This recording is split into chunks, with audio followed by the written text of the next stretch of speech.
Hey, very good afternoon, and thank you for staying so late, actually. Right, typically, whenever we go last, we don't see a lot of audience out there. And good afternoon, I am Ram P. I know the light is switched off, but I hope to keep you awake. Thank you. Perfect. So today we are going to talk about AI nativity, right? And this is a construct which has been emerging very, very recently. When we look into, we all know, we all use ChatGPT, right? We all have seen how LLMs have evolved. And the thing is, the interesting part is not what LLMs are able to do. Interesting part is how fast are they being adopted. What internet took almost 23 years, we have achieved with LLMs in less than 3 years. So the pace of adoption is so fast, we have not seen anything like that. If you look into, OpenAI is now already doing a revenue run rate of almost $10 billion. Do you know how many years Google took to achieve that? How many years Meta took? I mean, this is going so fast. And it should be, because LLMs are such a powerful piece of technology. I mean, as a techie, the day I saw them, I fell in love with LLMs actually, right? And I'm sure you all will run into them every day of your life as we go ahead, right? Now, the whole idea is when internet came, it created this massive wave of digital transformation. Everybody was doing digital transformation. By the way, some of us are still doing digital transformation. That's how our budgets are getting approved. That's how we are running initiatives. And we took our sweet time, almost 33 years. But now, this AI nativity will be enabled by Gen AI. And this is going to happen in less than 3 to 5 years. And now it's starting to pick up so fast. CFOs are getting involved. Everybody is building a business case. And everybody is seeing ROI out of that, right?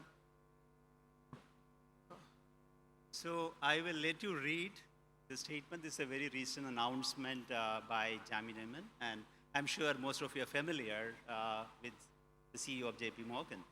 If you look at the last statement, right, there is no job, no process that will really get away from AI, right? So if somebody is thinking that, yeah, AI is something for somebody to do, that's not the way. And they are talking about 600 case studies, right? Or use cases. Now, I have some insights. JPMC has been a customer of Virtusa for more than 30 years. So we have some insights about them. And these are not very ordinary use cases. And the COE setup is also not set up by some geeks and creating some random use cases. Just to share an example how we did it with Virtusa, for example, we had Kellogg's organize a formal training, and then right from every single board member to every manager in finance, sales, delivery, even facilities, marketing, we didn't spare anyone. Every single manager got trained in the fundamentals of an 8 weeks training. And after that, there was a significant collaboration. It led to a platform where we were able to collaborate and develop solutions and use cases. This is exactly what we had told JPMC many years back, almost 2 years back, and then they also adopted the same thing. So if you look at these use cases, they are really real down. Otherwise, you will hear a lot of irrelevant use cases. These are really relevant for them. Yeah, and these are not the random POCs actually. I know so many of us are doing Gen AI POCs. We are picking up small, like let's say content production use cases, and we are going about that. That is just like scratching the surface. That is like, when originally internet came, a lot of applications were yellow pages, yellow directories, but that was not the end of it. End of it was like, when we are doing blockchain on that, when we are doing banking on that, when we are doing e-commerce on that. So in the end, Gen AI will play extremely critical role in how every business will be done. Now the choice here is, are we gonna go back and really reimagine all our business processes, or we are gonna see AI native first startups emerge and take those roles? It's already happening in software space. So almost every SaaS business out there is getting disrupted by AI native startups. And by the way, these are not 1,000 people startups, like 10, 15, 20 people startup, leveraging AI and launching their products so fast actually, right?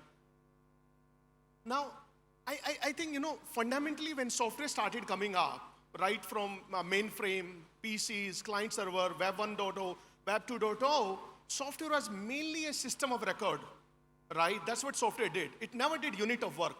So in a way, the way we have scaled any business function, is very linear scale. You put more people, you get the more job done. You need more software to be written, you hire more software engineers. You need to do more back-end processes, you need to hire more people. That's how we have scaled. And by the way, that has been completely GCC model, any business, quite frankly. But the reason it's different, AI native employee is not your traditional employees who's using software. So the end outcome of AI native employee is exponential scale. It's not linear constant scale on that, right? Here, every employee will run a team of AI agents. Let me take an example from software engineering, and that's something all of us can relate to. The way we did it, we had programmer who are bringing the code to the life. I don't think that role will exist. The role is going to move one level up. You are going to have senior software engineers, architects, figuring out the overall architecture, giving decent enough instructions to these AI agents writing the code, coming back to the senior engineer, reviewing the code, and going back. This is how every business has been even set up today. We use junior programmers. Even if you pick up Google or take any company, L3, L4s are the one writing the code. L5, L6 is reviewing the code, giving the feedback, and improving the quality of the code. Now, it won't be L3 and L4 employees who will be writing the code. That will be AI agents. So overall, the state of intellect for every employee is going to go up. And I know I've been listening into some of the sessions. We are talking about the talent skill, which will be the needed in the future. So ideally, AI native employees will be higher order thinkers. Right? They will be a lot more entrepreneurial because they'll be using multiple agents. There will be a fleet of agents they'll be using, 100 agents maybe each one of them is going to use. They're going to go find the bug, refactor the code, every business process will be reimagined like that. And these employees will be just directing the AI agents. So in a way, everybody will have a team. But team is not of humans, team is of AI agents. So we all move up in the intellectual space. And that's an example I think we'll cover when we'll talk about how even humans have evolved. If we go 1,000 years back, how we have been evolving, and Ram will touch on that example. So if you look at it, adopting AI and being AI nativity, that's all two different things. I will directly jump to an example. I'm sure good old days you would have seen hand-pulled rickshaws, right? And then came where cycling it out through the rickshaws. How many of you see that? I'd like to see a raise of hands. How many of you really see those kind of rickshaws anymore? It's all taken over. Wow, that's awesome. I'm sure it'll be a very unique place. It's all taken over by simple auto rickshaws now. What does it mean? It means a machine. Has the machine taken over? No. A man is still driving those autos. It's just that a person is enabled. He knows how to drive an auto. He's taken over. That's exactly what we want to communicate, that AI is going to be there. Whoever is able to adopt earlier and be AI native, they will be the winner. And that's the message that we want to leave you with in this slide. And I just want to go back to that example. Yeah. When we as humans were pulling rickshaw, who we were competing with? We were competing with a bull. Cattle, actually. That's what used to pull the rickshaw. So we were replacing, originally we used to do the labor, which was done by cattle and animals. Then we used auto. Now what we are doing, we are moving one higher order of thinking. Rather than doing the basic units of the work, we are going to do higher order abstracted units of work. We are going to use these things to do unit of work. As humans, we never had machines who can actually produce human level thinking before. I know we are doing auto in the car. Those are the machines we are still driving. We are using them for manufacturing. But we didn't have really have an intelligent technology out there, which became a unit of work, which we can use. So you will see in the history of evolution, mankind has always moved up. And that's what exactly is going to happen. That's exactly what Gen AI is going to enable for all of us. Now, we have thrown this word. You're going to hear it all the time. What does AI nativity really means, right? In a way, what we are going to do is assume you started this business today. If you're a Lowe's group, let's assume you started that today. If you're a career group, assume you started it today. How are you going to do every business process? How are you going to do invoice reconciliation? How are you going to do PO processing? How are you going to write your code? How are you going to do quality systems, right? So you pick up every process. And the reason, the way they have evolved, quite frankly, because there was a paper process, we digitized it. So we changed few pieces of that. But now, we can do a true transformation where we can really make them intelligent. And the whole idea is not to do lift and shift. Because today, I know, I'm looking into a lot of POCs, people are just doing lifting and shifting. Nobody is thinking from first principle basis that now we have these thousands of intelligent AI agents available to us to do that job. So I think a lot more work will be done by domain experts, right? So in every function, we are going to move an expert level, one level up. When we're talking about software engineers, we are going to go senior software engineer, lead software engineer. When we are going to talking about business processes, we are going to go to domain experts. So domain expertise will be the currency of the future, because mediocre and average intelligence will be taken care of by the AI agents, right? And the whole idea is to employees' roles to be redefined, right? So we will be configuring these AI agents, we'll be governing them, we'll be instructing them, we'll be reviewing their work. That's how we are going to do. So it won't be doing the job, it will be getting the job done. But this time you're getting the job done not by humans, but you're getting the job done by these AI agents. Right? Now, I know this is a concept, people are taking Gen AI and say it's going to replace humans, right? There's a big struggle going out there, and everybody reflects back on. We also take a time, sometimes reflect back upon, like when we are participating in this transition, this transformation, are we competing with humans and removing human roles actually? And that's everywhere happening. Now, I want to take a very long-term perspective. Let's go 100, 200 years out, and let's go 200 years back. See, when Industrial Revolution happened, and even in India, when we go back, we don't need to go 200 years back, even 50s, 100 years back. I mean, I came from a village, whole village did was agriculture. Majority of our parents did agriculture, that was the economy. But how many people are doing agriculture now? No, right? Because that was not a very higher order skill we were doing actually. And now when we go 200 years out, I want you to reimagine a future where humans are living for 500 years. That's a reality. It's easy to imagine, right? We all can imagine human's lifespan has increased from 80, 85 years to 500 years. Why? Because Gen AI-led intelligence is able to do a lot more quality research. I know today, LLMs are able to do maybe an hour of work, human work. They're able to replace an hour of human work. If you go 3 years back, deep learning was able to replace maybe a few seconds of human work because standard classification and all these things were happening. But now with LLMs, it can do an hour of work. Now assume, let's say after 5 years, it's able to do a year of work. Then let's say 10 years of work it can do. So you see, when you are a PhD level intellect, you work on a problem for 10 years, you're going to figure out solutions. You're going to figure out solutions for hardest problems. You're going to figure out solutions for healthcare. You're going to figure out solutions for new molecules. You're going to figure out solutions for new mode of travel. And that's what needs to happen if we are thinking, where mankind needs to evolve. We cannot keep on doing the work in the same way. We are not done historically same way. And that's what Agentic AI, at least are the first stages on that. Whether LLMs will be that ultimate technology which enables that, we never know. But it's definitely the step in the right direction. So rather than comparing it to humans versus AI, it's all about is how humans are going to leverage AI to do a lot more what was not possible today. And that also gives a perspective to all of your roles. When you are finding first POCs, don't find the use cases you are already doing great. No need to do those POCs like, where you are already successful. So no need to do RPA. You are already doing that. Why to use LLMs to do that? It's very deterministic process. Do the use cases which were not possible before. Because, and I'll give example, like, let's say from product management. When we are building products, we always want to be closer to all our customers. It's very hard to review every customer support ticket, every failure incident, right? It's very hard. Once in a 3 months, product manager will do that exercise. Guess what? AI agents can do it every day. And we have deployed that internally, how we build our software. Our AI agents every day go through last 24 hours, what went wrong, what didn't go wrong, try to find the pattern, and then start informing engineering team to work on that. That's a use case was never possible before, because manually, we are not going to go through that amount of information. So the whole idea of AI nativity, think what was not possible. First, tackle that. Second, it's not deterministic system actually. So you should not be using it to count R's in strawberry. That's not the right use of LLMs. You should not be using it to do basic calculation. You have a calculator for that, right? Do the use cases which were never solved before and are possible today. And we touched upon this area a lot of time. AI native employees don't do the work, they review the work of the agents, right? They instruct them, they audit them, they direct them. And that's where it's gonna be.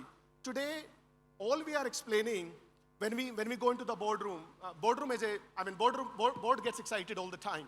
So board is really excited about Gen AI, goes to CEO, hey, Mr. CEO, what are you doing? Mr. CEO goes to CIO, hey CIO, what are you doing? CIO goes to Microsoft, let's say, let's deploy Copilot. That is not AI nativity. That is, you're deploying these assistants. That's just scratching the surface. So ideally, all of us need to widen our horizon, go beyond that, and just think how roles are getting redefined. Right? And I think we've talked about that. You know, you're going to use multiple agents. These agents will talk to the systems. You're just governing those agents, actually.